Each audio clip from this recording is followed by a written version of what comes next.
2।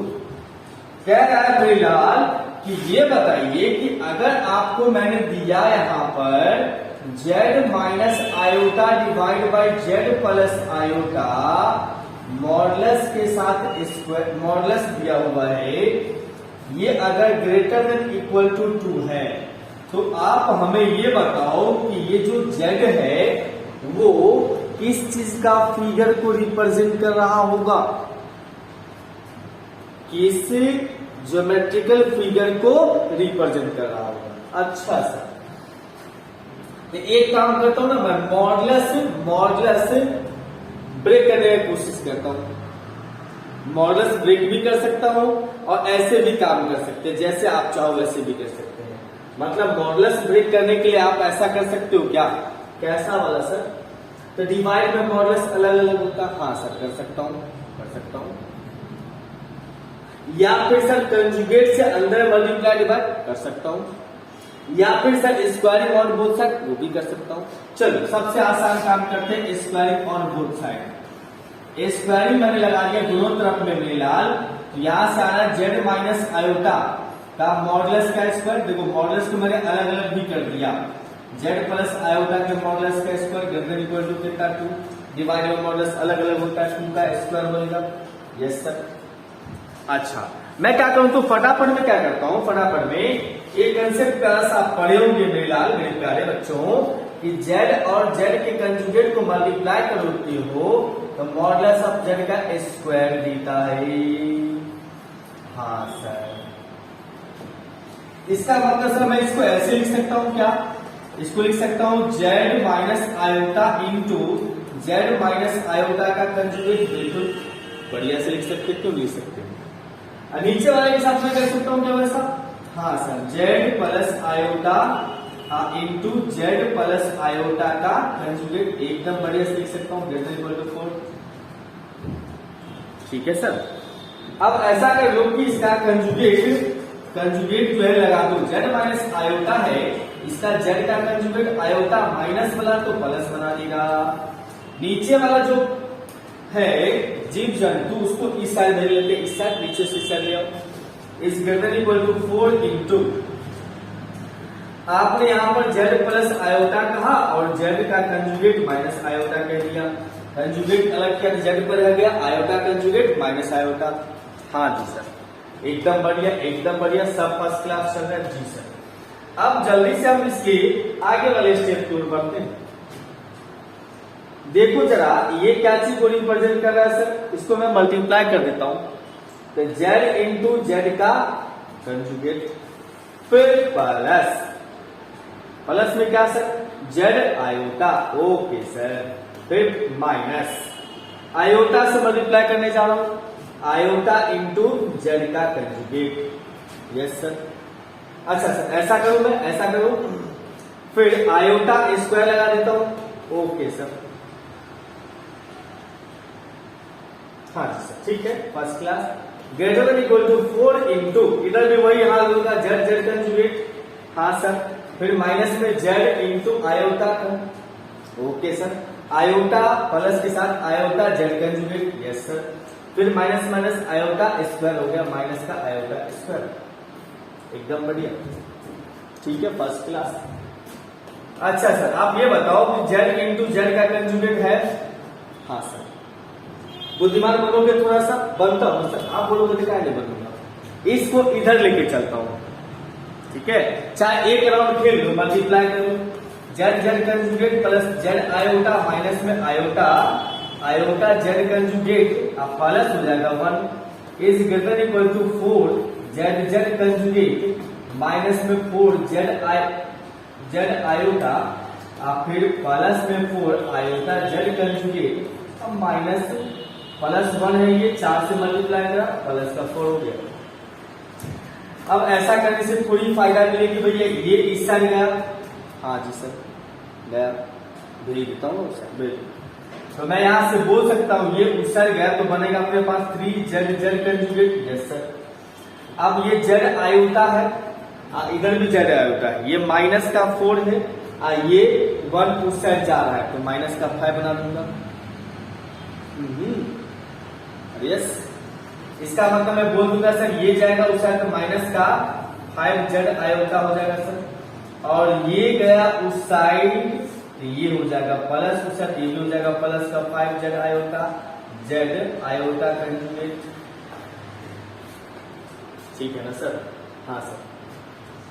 अब ये 4 उस साइड 1 माइनस कर लो, कितना आ जाएगा सर? 3। यस सर 3 इज सब उस साइड गया है, इधर बचा 0 लेस देन इक्वल टू के साथ। समझ आ रहा था? मैंने सबको उधर भेज दिया, इधर 0 बचा, 0 ग्रेटर हो गया इस सब से, तो लगा दिया 0 ग्रेटर इस सब से। ठीक है सर? अच्छा सर। अब मैं यहां से ये बताऊं कि 3 इंटू जेड जेड कंजुगेट, अब फिर इसमें से मैंने कॉमन ले लिया 5 आयोटा, माइनस का 5 आयोटा ले लो कॉमन, हमारे पास आ रहा है जेड माइनस का जेड कंजुगेट, अब प्लस में 3 लेस देन इक्वल टू 0। हाँ सर ठीक है। आप यहां से बोल सकते हो सर इसको डायरेक्ट इंटू में आप एक स्टेप बचा लेता हूं, मॉडुलस ऑफ जेड का स्क्वायर बोल सकते हो। हाँ सर। अब ये बताओ कि अगर मैंने यहां पर z इज इक्वल टू कह दिया x प्लस आयोटा y है, इसका मतलब सर, इसका मतलब z का कंजुगेट इज इक्वल टू क्या कह दिया? x minus iota y। हाँ सर। अब मॉडुलस क्या कह दिया sir? x square plus y square का रूट बोल दिया सर। ऐसा करने से क्या फायदा होगा सर? जरा देखना, बहुत फायदा पहुंचाएगा। ये जो अपने पास दिख रहा है ये वाला, ये बनेगा x square plus Y square.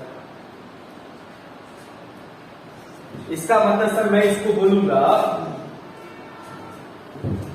कि सर 3 इंटू आ रहा है अपने पास में x square plus Y square. Okay sir. अब यहां से मैं बताऊंगा तो ये आ जाएगा अपने पास। अच्छा दोनों को ऐड करूंगा तो क्या हो जाएगा? सॉरी सब्ट्रैक्ट करना है, दोनों को घटा दोगे तो x x cancel, 2 iota y हो जाएगा। Yes sir. इसका मतलब मैं बोल सकता हूं यहां पे -5 आयोटा इंटू 2 आयोटा वाई, अब प्लस का क्या सर? 3, प्लस का 3 is less than equal to 0। ठीक है। अब यहां से आप चाहो तो आयोटा स्क्वायर लिख सकते हो, आयोटा स्क्वायर लिख सकते हो, 3x square plus y square है, आयोटा स्क्वायर प्लस कर देगा 10y हो जाएगा सर, अब plus 3 less than equal to 0। Yes sir. आप 3 से डिवाइड कर लो सब में, x स्क्वायर प्लस का y स्क्वायर प्लस में लिख सकते हो सर 10/3 y प्लस में 1 is less than equal to 0। Yes sir. इसका मतलब क्या सर? इसका मतलब सर ये एक सर्किल को रिप्रेजेंट कर रहा है। किसी को रिप्रेजेंट कर रहा है सर? सर्किल को रिप्रेजेंट कर रहा है। कैसा वाला सर्किल सर? ये उस सर्किल को रिप्रेजेंट करता है जिसका सेंटर होगा 0 पर, और -5/3 आपको पता होगा माइनस कोफिशिएंट ऑफ x/2 कहलाता है सेंटर का x coordinate, minus coefficient of y/2 कहलाता है सेंटर का y कोऑर्डिनेट। इसका मतलब हम यहां से कह सकते हैं सर, यहां कह सकते हैं z लाइज इनसाइड और on the boundary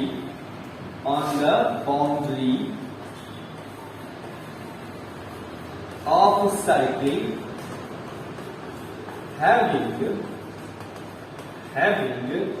center at 0, -10/3, इसको 2 से डिवाइड करना भैया तो 5/3, यानी कि ये उस सर्किल के अंदर, लेस देन इक्वल टू का मतलब सर अंदर वाला। ठीक है। जिस सर्किल के z लाइज इनसाइड और on the boundary of the circle having centre at 0 -5/3, या ये भी बोल सकते हो कि ये जो है z वो लाइज इनसाइड और on the boundary of the circle. बस इतना ही क्वेश्चन लिख दो, हो गया, ये भी चलेगा। ठीक है। एक और तरीका है सर इसको बनाने का, प्यारा सा मेथड एक और है मेरे बुआ, बच्चा लोग एक और मेथड सीख सकते हो इसका। कौन सा मेथड सर? मैं थोड़ा सा हिंट देता हूं इसका, आप खुद से भी कर सकते हो, बहुत ज्यादा डिफिकल्ट नहीं है। क्या था अपने पास क्वेश्चन, उसको देखियो sir. Z minus iota by z plus iota greater equal to 2 था। हाँ सर, क्या था sir? Z minus iota divide by z plus iota greater than equal to 2 था सर। Yes sir. शुरू में इसमें जैसे लास्ट में अपन आके पुट करें ना, यहां पर लास्ट में आके पुट करें जेड का वैल्यू, इसको शुरू में ही जेड का वैल्यू पुट कर दो। थोड़ा सा ये जानते हो कि मॉडुलस डिवाइड में अलग अलग होता है। जेड माइनस आयोटा अलग अलग कर दिया, ये 2 की इस साइड में चला आया जेड प्लस आयोटा। ठीक है सर। अच्छा, शुरू में ही स्क्वायरिंग कर लो, शुरू में स्क्वायरिंग कर लो। पहले यहां पर एक काम कर लो और जेड का वैल्यू पुट कर दो। जेड का वैल्यू पुट कर दोगे एक्स प्लस में आयोटा वाई। ठीक, आपने डायरेक्ट पुट कर दिया यहां से। फाइनल क्या मिलेगा सर कि यहां थोड़ा सा चिंता कम रहेगा, एक्स प्लस में आयोटा वाई माइनस आयोटा। ठीक है, और greater than equal to 2 into X plus में iota Y plus iota. Yes sir, कोई भारी काम नहीं, एकदम आसान, डिफिकल्ट नहीं बिल्कुल भी। हाँ जी सर। अब एक बात बताओ कि इसमें मॉडुलस का मतलब होता है रियल पार्ट का स्क्वायर, इमेजिनरी पार्ट का स्क्वायर। तो रियल इमेजिनरी को मैंने सेपरेट कर दिया। हाँ सर, ठीक है सर, कर दिया। अब ले लो इसका मॉडुलस। तो ऐसा करो, मॉडुलस का मतलब अंडर रूट आ जाएगा सर अपने पास X square plus Y minus 1 का square, real part imaginary part का square, greater than equal to sir 2 into, इसका भी वही हाल होगा, X square plus Y plus 1 का होल स्क्वायर। अब आप चाहते हो कि रूट से मुक्ति मिल जाए, ये स्क्वायरिंग लगा लो और इसको ब्रेक कर लो, बस बात खत्म हो जाएगी। ब्रेक कर लोगे, ब्रेक कर लोगे, इसका मतलब यह आ जाएगा एक्स स्क्वायर प्लस, इसको ब्रेक करो, रूट दोनों तरफ का खत्म हो चुका है। ठीक है, बस ब्रेक करना है। यह आ जाएगा अपने पास वाई स्क्वायर माइनस में 2y प्लस का 1 is greater than equal to 4 into में x square plus Y square plus का 2y प्लस का 1। ठीक है सर। अब ये 4x स्क्वायर है, उसमें से x स्क्वायर घटा दिया 3x स्क्वायर, यहाँ 4y स्क्वायर है, 1y हटा दिया तो 3y स्क्वायर, यहाँ सर 8y है और 2y लगा दिया तो 3y सर। इधर सर 4 है, उसमें 1 माइनस कर दिया तो 3 sir. Is less than equal to कितना? 0। सब उधर चला के इधर 0 करता है, 0 इज ग्रेटर देन, मतलब 0 अभी भी ग्रेटर है।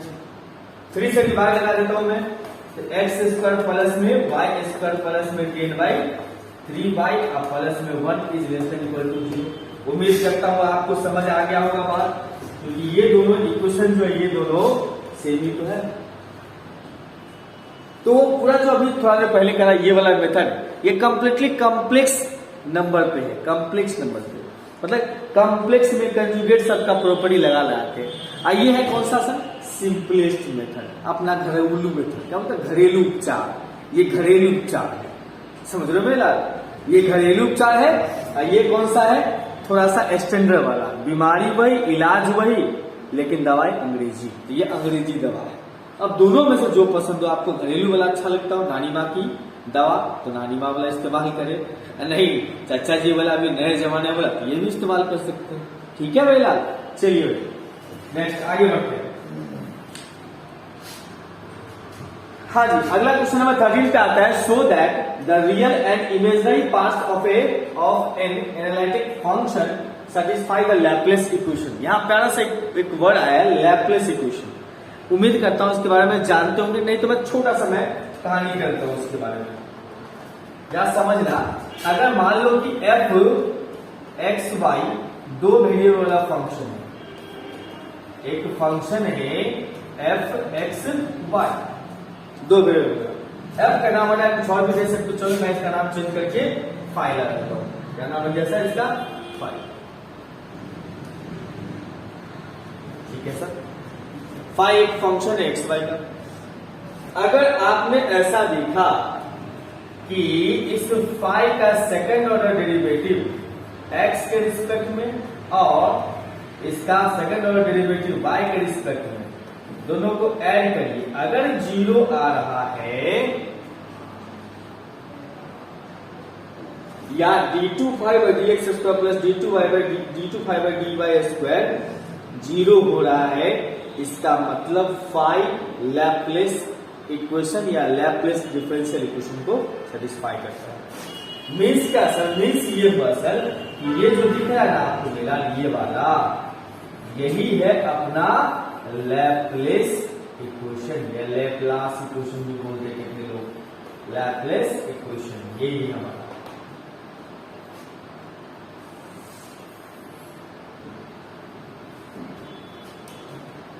ठीक है बउआ, लैप्लास इक्वेशन है। अच्छा सर एक बात बताओ, लैप्लास इक्वेशन का मतलब क्या हुआ सर? कि फंक्शन का सेकंड ऑर्डर डेरिवेटिव निकालना है एक्स वाई के रिस्पेक्ट में, जोड़ के जीरो करना, जिस जो वेरिएबल होगा उसके रिस्पेक्ट में निकालो, ऐड करके देखो 0 हो रहा है, काम हो गया, उस विशेष हेराफेरी करने की आवश्यकता नहीं है। आइए अपने पास क्या कह रहा है सर? शो दैट, क्या शो करना है सर? हमें शो करना है सर क्या कि रियल पार्ट और imaginary part of an analytic function. Analytic function का मतलब वैसा फंक्शन जो कूची रीमान इक्वेशन को सेटिस्फाई करता होगा। क्लियर? तो हमने यहां पर मान लिया sir, let f z is equal to u plus iota v be an analytic function. ये क्या है सर? एनालिटिक फंक्शन है, हमने सपोज कर लिया। हाँ सर, इसका मतलब ये होगा बाई कूची रीमान इक्वेशन, पता होगा CR equation, Cauchy Riemann equation analytic function है। इसका मतलब हम बोल सकते हैं सर कि ux इज इक्वल टू में vy and uy is equal to में माइनस का vx। हाँ जी सर, तो इसका हेल्प लेकर के आपको बताना है कि u वो भी लैप्लेस इक्वेशन को सेटिस्फाई करता है, मतलब u ये इक्वेशन को सेटिस्फाई करेगा, मतलब फाई की जगह u रख के देख लो ना काम कर रहा है कि नहीं कर रहा है।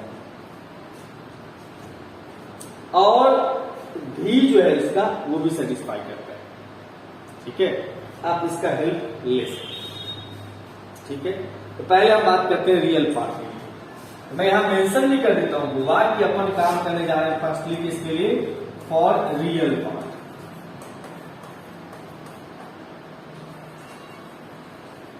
अगर हम रियल पार्ट के लिए काम करने जा रहे हैं तो हमें सबसे पहले क्या करना पड़ेगा? u को डिफरेंशिएट करना पड़ेगा सेकंड ऑर्डर u का, और x के रिस्पेक्ट में और y के रिस्पेक्ट में। तो यहां जो u दिया है ना, ये ux, उसको लिख लेते हैं ux is equal to vy। हाँ सर, इसका मतलब मैं सर यहां से बोल सकता हूं कि ये डेल u बटा में del x is equal to del v बटा में डेल y है। हाँ सर, बोल सकता हूं। अगर ये बोल सकता हूं तो मैं इसको डिफरेंशिएट नहीं कर सकता हूं, differentiate partially with respect to x, क्योंकि हम निकालने जा रहे हैं d2u/dx²। x के रिस्पेक्ट में डिफरेंशिएट करूंगा, इसका नाम हो जाएगा डेल 2u बटा में del x² is equal to में डेल 2v बटा में डेल x और डेल y। हाँ सर, इसको मान लेता हूं मैं फर्स्ट इक्वेशन। ठीक है सर, अगर मैं बात करूं इसके आगे, फिर मैं क्या कर रहा हूं इसमें? अब इस पार्ट को लेता हूं, इसको y के रिस्पेक्ट में डिफरेंशिएट करूंगा, तब सेकंड ऑर्डर मिलेगा y के रिस्पेक्ट में। अच्छा, इसका मतलब मैं यहां से बोलूंगा अगेन, अगर हम बात करेंगे अगेन, तो हम ये कह सकते हैं sir uy is equal to minus का dx, है ना? इसका मतलब सर ये हुआ del u by del y is equal to minus का डेल v अपॉन में डेल y। हाँ जी sir, del x, sorry del x। अब मैं इसको डिफरेंशिएट करने जा रहा हूं, differentiate partially with respect to y। अब पार्शियल y के रिस्पेक्ट में डिफरेंशिएट करने जा रहे हैं, क्यों? क्योंकि सर अब हमें u को y के रिस्पेक्ट में तो चाहिए, दोनों का डेरिवेटिव जो पुट करना लैप्लेस में। अच्छा, इसका मतलब sir del 2u by del y square is equal to minus del 2v upon में del x स्क्वायर। नहीं, y के रिस्पेक्ट में कर रहा हूं, यहां पर लगाऊंगा मैं del y del x। ठीक है सर, इसका नाम रखो सेकंड। ठीक है, और आपको करना क्या है कि दोनों का एडिशन देखना है, इसका और इसका एडिशन देखना है। तो यहां पर मैं करने जा रहा हूं फ्रॉम फर्स्ट प्लस सेकंड। मैं del 2u बट्टा में del x square plus del 2u बट्टा में del y square is equal to लिख सकता हूं del 2v बट्टा में पहले किधर वाला जो था वो del x del x और del y माइनस प्लस में से माइनस del 2v बट्टा में del y del x। Sir क्या ये दोनों सेम है? तो आपको डिफरेंशियल कैलकुलस पार्ट 2 में पढ़ाया गया होगा। ये जो होता है ये जनरली सेम नहीं होता है, लेकिन जब हमें थ्योरम वगैरह प्रूफ करना हो, जब हमारा कोई ऐसा पर्पस हो जिससे थ्योरम प्रूफ हो रहा हो, तो उस केस में हम इसको इक्वल ले सकते हैं। मीन्स सर यहां पर मैं बोलूं तो फ्रॉम डिफरेंशियल कैलकुलस पार्ट 2 कहो या डिफरेंशियल कैलकुलस के बारे में ही बात करूं, वहीं से सीधा बात मैं कह सकता हूं del 2v by del x और del y is equal to होता है del 2v by del y del x के। दोनों वैल्यू सेम होता है। ठीक, इसका मतलब हम यहां से बोल सकते हैं दोनों सेम है, एक प्लस एक माइनस में तो जीरो हो गया। इसका मतलब यहां से बोल पाऊंगा मैं सर del 2u बट्टा में del x स्क्वायर प्लस में del 2u बट्टा में del y square is equal to 0। तो ये हमें बता रहा है, ये जो आया हमारे पास ये बता रहा है क्या सर कि रियल पार्ट जो है, रियल पार्ट सेटिस्फाइड कर गया लैप्लेस इक्वेशन को। आ रही बात समझ में? एकदम आसान, कुछ भी दुख भरी बात इसमें नहीं है भैया, एकदम सिंपल। ठीक है, अब हम बात करेंगे इसके लिए इमेजिनरी पार्ट के लिए, इसके इमेजिनरी पार्ट का। तो फॉर इमेजिनरी पार्ट अब सेम चलेगा, जैसे हम लोग इसमें काम करें वैसे ही काम कर देंगे उसका भी, लेकिन आपको एग्जामिनेशन में लिखना होगा पूरा डिटेल से, इसलिए हम पूरा इसको सॉल्व भी करके आपको दिखा देंगे। अब इमेजिनरी पार्ट का मतलब हुआ सर v वाला हिस्सा। तो यहां जो हम लिखे हैं ux इज इक्वल टू में vy और minus vx, uy equal to minus vx, तो हम इसको पकड़ेंगे, इधर से इधर लिखेंगे, इधर से इधर vx is equal to minus uy, इधर से इधर लिखेंगे। तो हम यहां से ये बोलेंगे सर कि हम जान रहे हैं कि vx is equal to minus का uy होता है। ठीक है सर, अरे यस, हाँ जी सर, ठीक है। तो हम ये बता सकते हैं सर क्या कि यहां से मैं लिखूंगा del v अपॉन में del x is equal to minus del u upon में del y। अरे इसी का शॉर्ट फॉर्म है वो। अरे यस, अब मैं इसको डिफरेंशिएट करूंगा पार्शियली x के रिस्पेक्ट में। Differentiate partially with respect to x।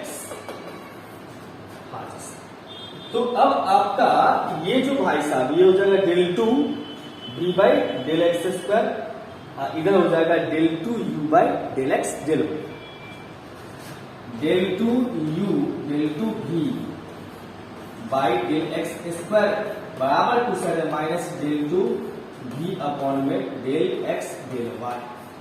इसका नाम रख लीजिए थर्ड इक्वेशन। ठीक है सर, फिर एक बार और गेम खेल लेते हैं इसके वी वाई वाले पार्ट को पकड़ लेते हैं। वी वाई वाला पार्ट हमारे पास जो है सर वो कौन सा था, वी वाई वाला पार्ट यहाँ पे था, v y is equal to u x. इसका मतलब सर अगेन अगर हम पकड़े इसमें v y is equal to में यू एक्स, तो हम इसको बोल सकते हैं डेल वी अपॉन में del y is equal to del u upon में डेल एक्स। ठीक है सर, इसको डिफ्रेंशिएट कर रहा हूं, differentiate partially,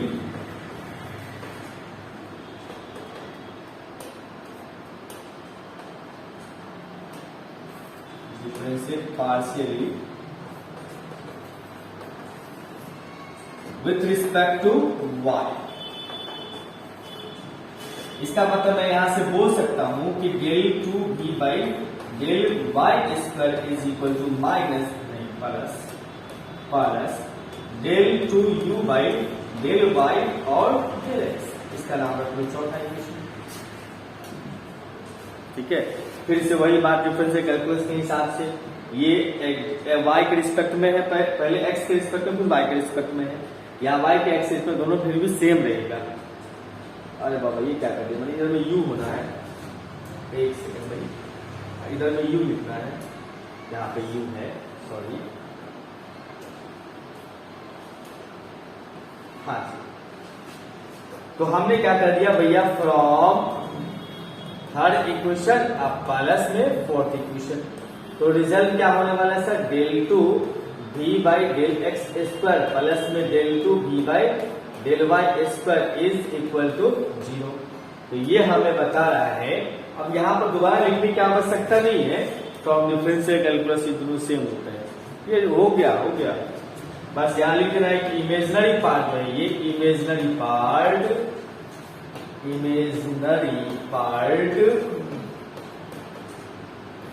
satisfy the Laplace equation। बस इतना सा काम करना है, कहानी समझ आ रहा है, कुछ भी डिफिकल्ट वाली फीलिंग इसमें है ही नहीं, सारे के सारे आसान चीजें हैं, बिल्कुल सिंपल।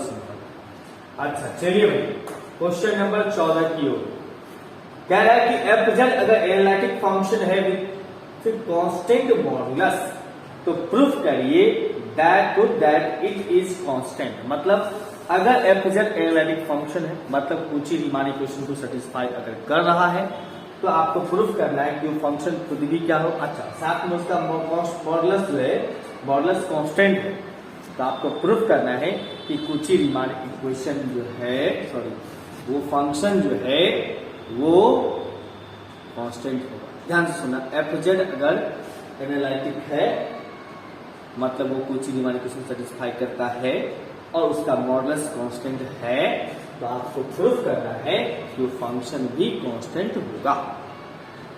ठीक है, क्लियर? Yes sir.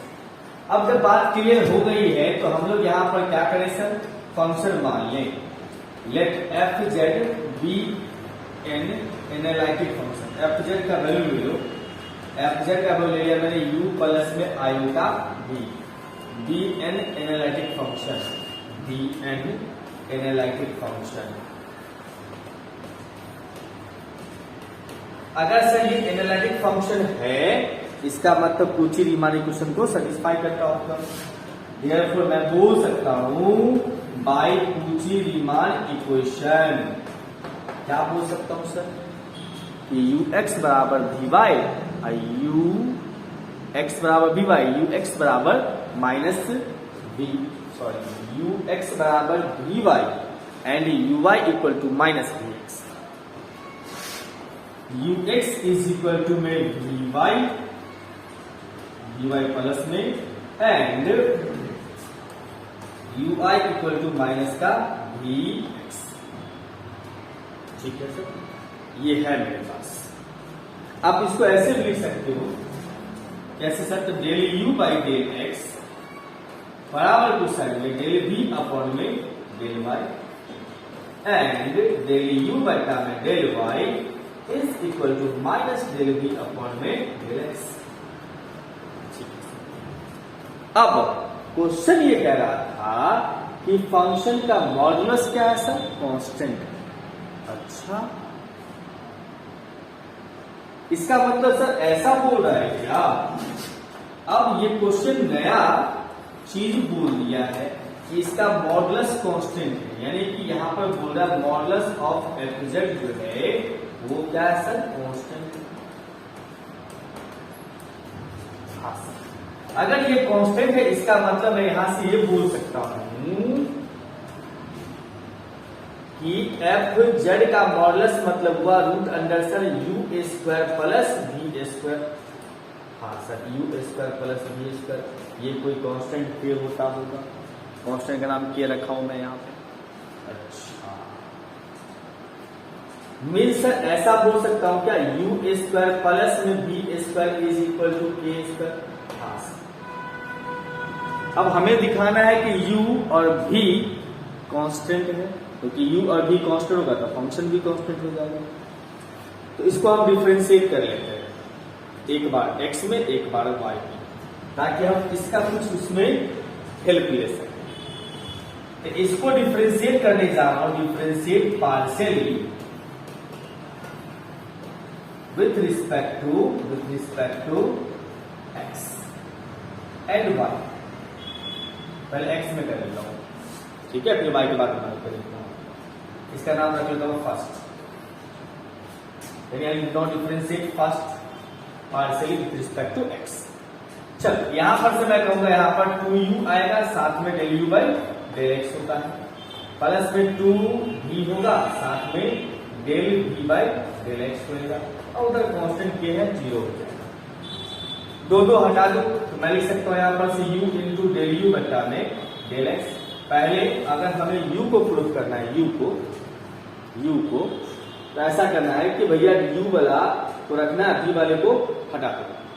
तो उसके लिए हम इसका हेल्प लेंगे, del v by del x जो है, del v by del x, del v by del x, उसके जगह हम minus del u by del y लिख सकते हैं। Del v by del x की जगह पर minus del u by del y लिख सकते हैं। अच्छा सर, इसका मतलब सर 2 को हटा दिया मैंने, v इंटू लिख सकता हूं मैं इसको माइनस का डेल u बटा में del y is equal to 0, और मैं particular u into del u बटा में del x minus v into del v बटा में del y is del v del u is equal to 0। इसको सेकेंड इक्वेशन नाम दे दो, ठीक है सर, ओके सर। अब हम इसको फिर से डिफरेंशिएट करेंगे, y के रिस्पेक्ट में।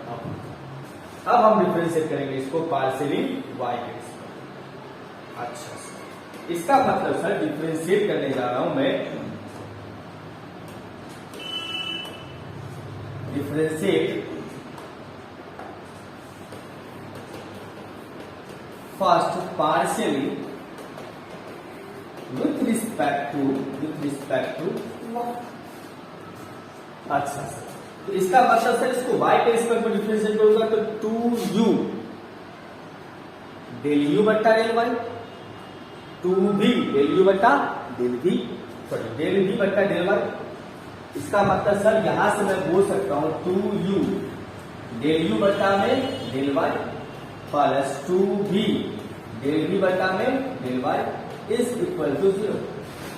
2 चला गया तो डेल u बट्टा में डेल y रह गया, 2 सब में चला गया। मैं करने क्या जा रहा हूं, यहां पर से इसको मैं हटाने जा रहा हूं, इसको डेल v बट्टा डेल y, v को हटाने जा रहा हूं, समझो v वाला पार्ट को हटाने जा रहा हूं। इसका मतलब सर मैं यहां से ये बोल सकता हूं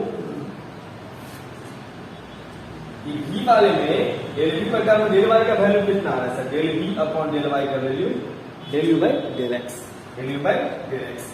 मैं इसको लिख सकता हूं sir plus v into del u by del x is equal to 0।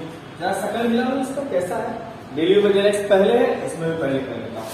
अरे बहुत मजा आने वाला चीज सब है भाई, देखो बिल्कुल भी आसान है, लिखते जाओ लिखते जाओ लिखते जाओ। हाँ भैया, लिखते जाओ लिखते जाओ लिखते जाओ। हाँ भैया, लिखते जाओ लिखते जाओ लिखते जाओ। हाँ भैया, अरे कहने का मतलब ये हुआ कि खूब प्रैक्टिस करते जाओ, काम हो जाएगा। प्रैक्टिस प्रैक्टिस प्रैक्टिस, जितना बार लिखिएगा उतना ज्यादा आपके लिए फायदेमंद रहेगा, एग्जामिनेशन में आसानी से लिख जाएंगे। ठीक है, अच्छा सर ये बात तो हो गया भाई, ये तो हो गया बात। अब देखो जरा सा इस इक्वेशन में से और इस इक्वेशन में के हम ऐसा जुगाड़ कर लेते हैं जिससे हम क्या करें, del you by del x का वैल्यू निकाल पाए आसानी से। ठीक है, तो ऐसा कर लेते हैं हम लोग कि इस इक्वेशन को del v upon del y है, वहां del u upon del y है, यहाँ भी वही चीज सेम चीज है, बस इसमें यहाँ यू है, यहाँ भी है, वहां यू है। ऐसा करो कि सेकेंड इक्वेशन को from second equation multiply by u plus third equation multiply by v. तो इस वाले इक्वेशन को आप मल्टीप्लाई करने जा रहे हो किससे, इस वाले को, मतलब इस वाले इक्वेशन को आप मल्टीप्लाई करने जा रहे हो किससे, किससे बोला, यू से। इसका मतलब इसको u square into del you by del x लिखूंगा। ये कर चुका है, इसको काटने के लिए, ये बात तो कटने के लिए हम लोग कर रहे होगा। तो U square del you by del X, इधर भी आ रहा है अपने पास B square del you by del X, मतलब U square del you by del X, फिर plus B square del you by del x is equal to हो रहा है सर 0। दोनों में से हमने कॉमन ले लिया, डेल यू बटा में डेल एक्स, इधर आ गया यू स्क्वायर प्लस में B square is equal to 0। मैं यहाँ u square plus B square को बोल सकता हूँ, u square plus B square को बोल सकता हूँ के स्क्वायर। अच्छा सर, मतलब सर ये के स्क्वायर इंटू मैं बोल सकता हूँ del you by del x is equal to 0। ये चला गया उस साइड में, del you by del x is equal to 0। जब u का पार्शियल डेरिवेटिव 0 हो रहा है, तो जिसका भी पार्शियल डेरिवेटिव 0 हो रहा है इसका मतलब वो क्या है, कांस्टेंट। क्या है, कांस्टेंट है। इसका मतलब यहां पर से मैं बोल सकता हूं u क्या है सर, कांस्टेंट। u क्या है सर, कांस्टेंट।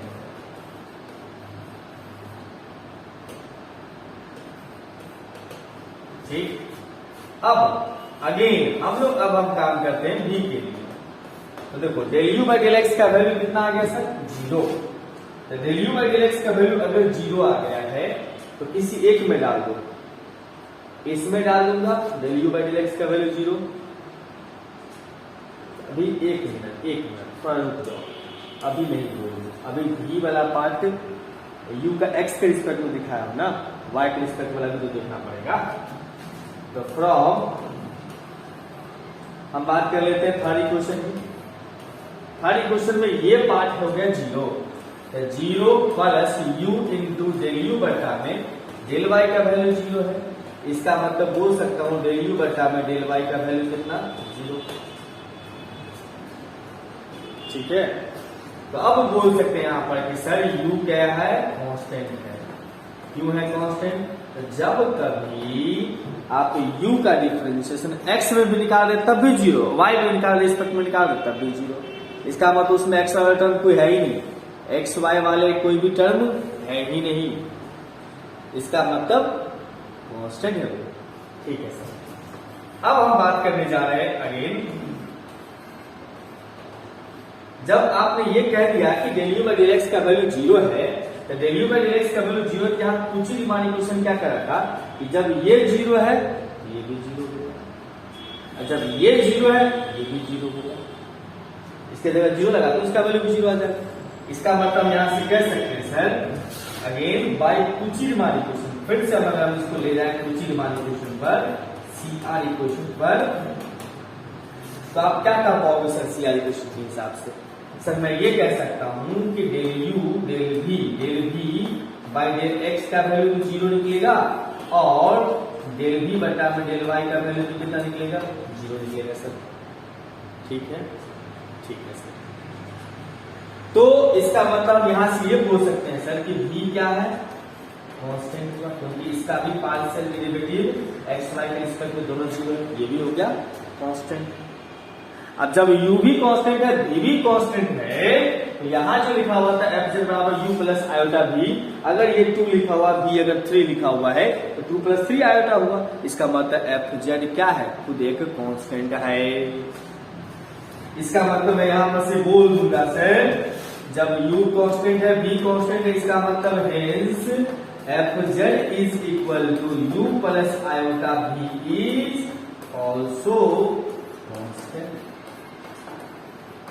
और यही हमें प्रूफ करना था। समझ रहे हैं बात?